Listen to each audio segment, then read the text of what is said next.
श्रोताबंधु साहित्य संस्कृति चिंतन यूट्यूब चैनल को आपण मानकु मु स्वागत करुची। आज आमे आम समय जड़े विशिष्ट आलोचक को सुनिबा डॉक्टर मिहिर पटनायक जे कि भारतीय वन्यप्राणी एठी सबु एमिति एमिति शब्दर स्मृति रे चित्रकल्पर चित्र मनर मानचित्र कथारे कथारे भली अनेक पुस्तकर से स्रष्टा।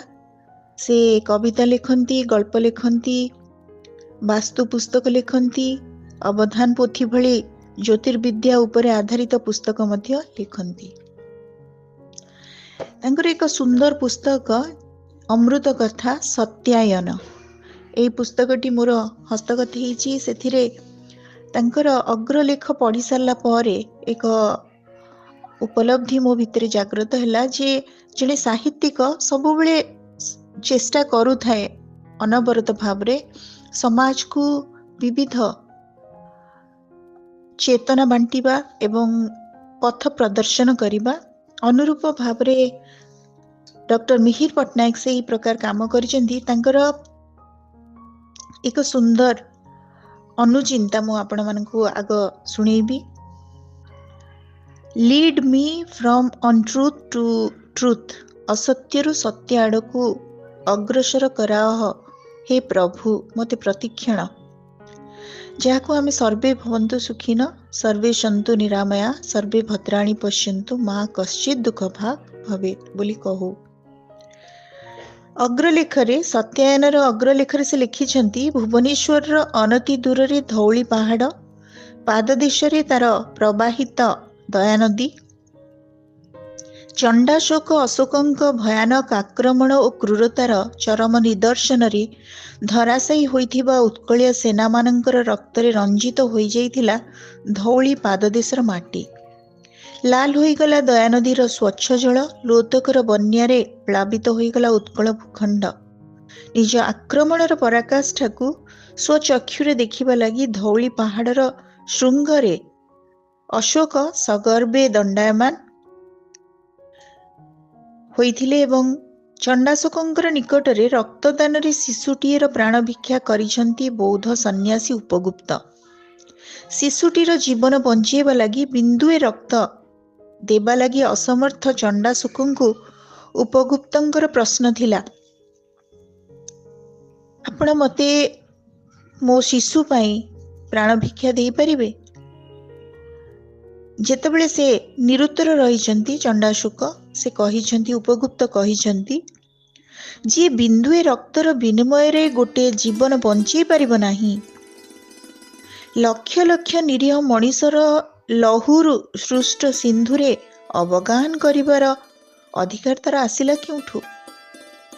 उपगुप्तंकर प्रश्न चंडाशोकंक प्रति आउथरे जे बिंदुए रक्तर विनिमय रे गोटे जीवन बंचै परिबो नाही, लक्ष लक्ष निरीह मनीषर लहुरु सृष्ट सिंधुरे अवगाहन करिवार अधिकार तार आसिला केउठु? कवितार पंक्तिटी एठी उद्धार करचंती आलोचक डॉक्टर मिहिर पटनायक। पारिलो नाही रक्षा करी चंडाशोक जीवन एक, पारिलो नाही रक्षा करी चंडाशोक जीवन एक, एई क्षमता शक्ति लागी गर्वित हे देखाओ टेक।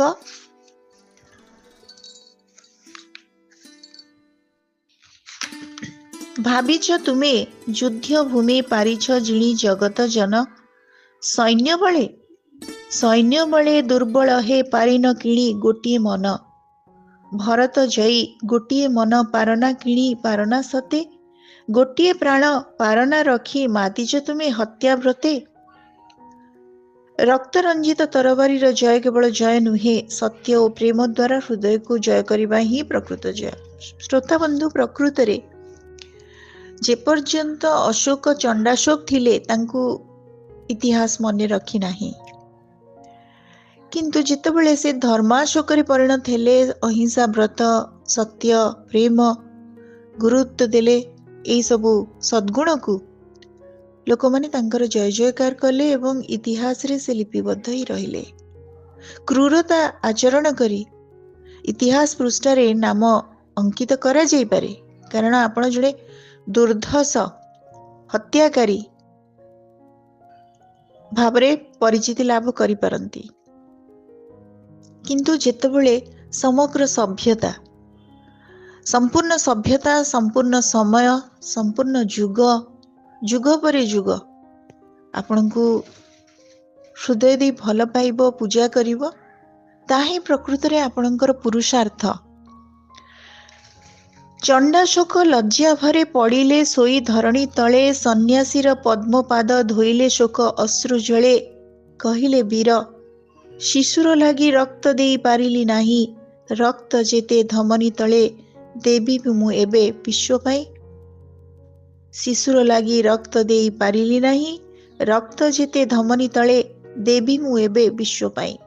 କଳିଙ୍ଗ ଯୁଦ୍ଧ ରୂପାନ୍ତରିତ କରିଦେଇଥିଲା ଚଣ୍ଡାଶୋକ ଅଶୋକଙ୍କୁ ଧର୍ମାଶୋକରେ, ପଥ ଦେଖେଇଥିଲା ଜୀବନ ଜିଜ୍ଞାସାକୁ ଅନୁଭବ କରିବାକୁ, ବୌଦ୍ଧ ଧର୍ମ ଗ୍ରହଣ କରି ବିଶ୍ୱ ଭ୍ରାତୃତ୍ୱ ପ୍ରତିଷ୍ଠା କରିବାକୁ। ଜୀବନର ସତ୍ୟତା ଉପଲବ୍ଧି କରିବା ପରେ ରାମ ନାମ ଜପ କରି ଦସ୍ୟୁ ରତ୍ନାକର ରୂପାନ୍ତରିତ ହୋଇଯାଇଥିଲେ ମହର୍ଷି ବାଲ୍ମୀକିରେ। ତେଣୁ ଆତ୍ମଚେତନାକୁ ରୂପାନ୍ତରିତ କରି ତାର ବିକାଶ କରିବା ସହିତ ଊର୍ଦ୍ଧ୍ୱଗାମୀ ହୋଇ ଈଶ୍ୱରାନୁଭୂତି ଆହରଣ କରିବା ସବୁ ମଣିଷଙ୍କର ଧ୍ୟେୟ ହେବା ଆବଶ୍ୟକ ବୋଲି ଆଲୋଚକ, ଜଣେ ସୁଚିନ୍ତକ ଡକ୍ଟର ମିହିର ପଟ୍ଟନାୟକ ତାଙ୍କର ଅମୃତ କଥା ସନ୍ନିବେଶିତ ସତ୍ୟାୟନ ପୁସ୍ତକରେ, ଗ୍ରନ୍ଥରେ ପାଠକମାନଙ୍କୁ ଅନୁରୋଧ କରିଛନ୍ତି, ସଚେତନ କରିଛନ୍ତି ଏବଂ ବାର୍ତ୍ତା ସନ୍ଦେଶ ଦେଇଛନ୍ତି। ଶ୍ରୋତାବନ୍ଧୁ, ଆଜି ଏହି ସୁନ୍ଦର ଆଲୋଚନା ସହିତ ମୁଁ ବିରାମ ନେବି। ତେବେ ଅନୁରୋଧ ରହିଲା, ପୋଥି ପଢ଼ି ପଢ଼ି ଜଗ ମୁଆ ପଣ୍ଡିତ ଭୟ ନା କୋଏ, 2.5 ଅକ୍ଷର ପ୍ରେମ କା ପଢ଼ି ସୋ ପଣ୍ଡିତ ହୋଏ। ସୁନ୍ଦର ଭାବରେ ଆପଣମାନଙ୍କର ଦୃଷ୍ଟିକୁ ସଶ୍ରଦ୍ଧ କରନ୍ତୁ, ଜଗତର ସୌନ୍ଦର୍ଯ୍ୟକୁ ଅନୁଭବ କରନ୍ତୁ, ଭଲକୁ ଭଲ ବୋଲି କୁହନ୍ତୁ, ଖରାପକୁ ଖରାପ କହିବାର କିଛି ଆବଶ୍ୟକତା ନାହିଁ, କାରଣ ଯାହା ଖରାପ ସେ ସବୁବେଳେ ହିଁ ଖରାପ ଭାବରେ ହିଁ ଥାଏ। ଆଜି ଡକ୍ଟର ମିହିର ପଟ୍ଟନାୟକଙ୍କୁ ଯେତେବେଳେ ମୁଁ ପଢ଼ୁଥିଲି, ମୁଁ ଅନୁଭବ କରିପାରୁଛି ଯେ ଆପଣମାନେ କେବେ ହେଲେ କାହାର ହୃଦୟରେ ଶତ୍ରୁତା ଆଚରଣ କରି, କଦର୍ଯ୍ୟ କର୍ମ କରି ଆସ୍ଥାନ ଜମେଇ ପାରିବେ ନାହିଁ। କେବଳ ଗୋଟିଏ ମାତ୍ର ମାର୍ଗ ହୃଦୟରେ ବିସ୍ତାରିତ ହେବା ପାଇଁ, ମନକୁ ଆଚ୍ଛନ୍ନ କରିବା ପାଇଁ, ସେ ଗୋଟିଏ ହେଲା ଆପଣମାନଙ୍କର ସଦ୍ଗୁଣ, ବ୍ୟବହାର, ଆଚରଣ, ଶ୍ରଦ୍ଧାଶୀଳ ଦୃଷ୍ଟି, ସମାନୁଭୂତି, ସହାନୁଭୂତି ଏବଂ ଆନ୍ତରିକ ଭଲ ପାଇବା। ଯାଦୃଶୀ ଭାବନା ଯସ୍ୟଂ ଫଲಂ ଲଭତେ ତାଦୃଶୀ, ମନ ଯେଡ଼େ ପ୍ରଭୁ ତେଡ଼େ, ମନ ଅନୁସାରେ ଗଡ଼ିଆ ଗଙ୍ଗା। ଆଜି ଆପଣମାନଙ୍କୁ ଏହି ପ୍ରକାର ଅନୁଚିନ୍ତାଟିଏ ଦେବା ଉଦ୍ଦେଶ୍ୟରେ ମୁଁ ମୋର ବକ୍ତବ୍ୟ ଉପସ୍ଥାପନ କରିଥିଲି। ଆଜିର ଅଡ଼ିଓଟି ଆପଣମାନଙ୍କୁ କେମିତି ଲାଗିଲା?